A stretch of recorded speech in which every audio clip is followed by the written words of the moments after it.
3 araw mula sa kanyang mataas na presyo na $25.65 noong nakaraang linggo hanggang sa $23.50 ngayon. Ano po ba ang dahilan ng pagbaba at ano po ang ibig sabihin nito para sa mga traders? Kaya ayan po ang siyang ating pag-uusapan sa video na ito. Pero bago po tayo magpatuloy ay pakibasa na lamang po muna ang disclaimer dito po sa ibaba ng ating screen. Ayan, bakit nga ba bumabagsak ang presyo ni Chainlink? Ang presyo po ni Chainlink ay bumagsak dahil sa pag-pullback ng buong crypto market bago po ang desisyon ng Federal Reserve. Maraming traders ang nag-book po ng kanilang profits matapos po ang rally nitong nakaraang linggo. Ang ganito pong galaw ay nagdala ng dagdag na selling pressure. Ito ay maaari pong magdulot ng mas mahabang consolidation bago po muling umakyat itong si Link. Ngayon ay ano po ba ang epekto ng pagtaas ng liquidations? Tumas po ang liquidations ng hanggang $3.3 million ayon po sa CoinGlass.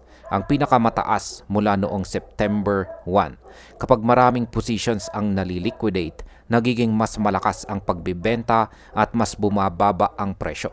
Ito po ay nagdadagdag pa sa downtrend ni Link. Kung magpapatuloy po ang liquidation sa mataas na antas, maaring muling bumaba ang presyo sa short term. Ngayon ay ano naman ang ginagawa ng mga whales? May indikasyon po na ang mga whales ay nagbabawas ng kanilang hawak or holdings na Link. Ayon po sa Nansen data, mula po sa 5.7 million tokens noong nakarang buwan, ay bumaba na ito sa 4.71 million. Karaniwan itong sinyales na nagpa-profit taking na po sila or nag-i-expect ng mas malaking pagbaba. Kapag patuloy po ang paglabas ng mga whales, maring maapektuhan po ang presyo at bumaba palalo sa short term. Ngayon ay malakas pa rin ba ang fundamentals ni Chainlink? Ang kasagutan po sa katanungan na yan ay oo, malakas pa rin ang fundamentals ni Chainlink. Siya ang pinakamalaking oracle sa crypto industry. At may mga partnership na malalaking kumpanya tulad po ng JP Morgan, UBS at saka Swift.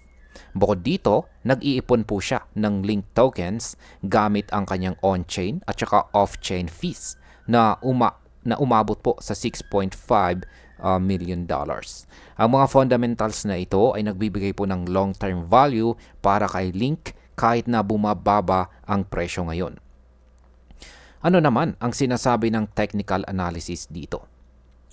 Sa 12-hour chart time frame ay nananatili po si Link sa itaas ng kanyang 50 at saka 100 EMA.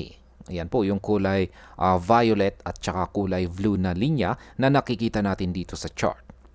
Mayroon din siyang symmetrical triangle at saka bullish pennant pattern na maaaring magresulta sa breakout.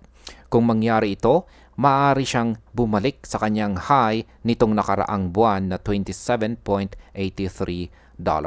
Halos 20% ang potential upside mula sa kasalukuyang presyo. At bilang panghuli, ang opinion ko naman tungkol dito ay ang pagbagsak ni Chainlink ay normal na market correction, lalo na matapos ang malakas na rally. Ang pagtaas po ng liquidations at pagbawas ng holdings ng mga whales ay nagdadala po ng short-term pressure.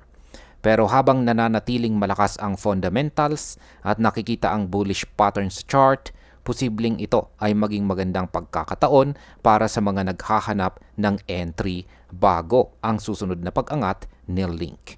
At ayan, hanggang dito na lamang po tayo sa video na ito. Marami pong salamat sa panunood.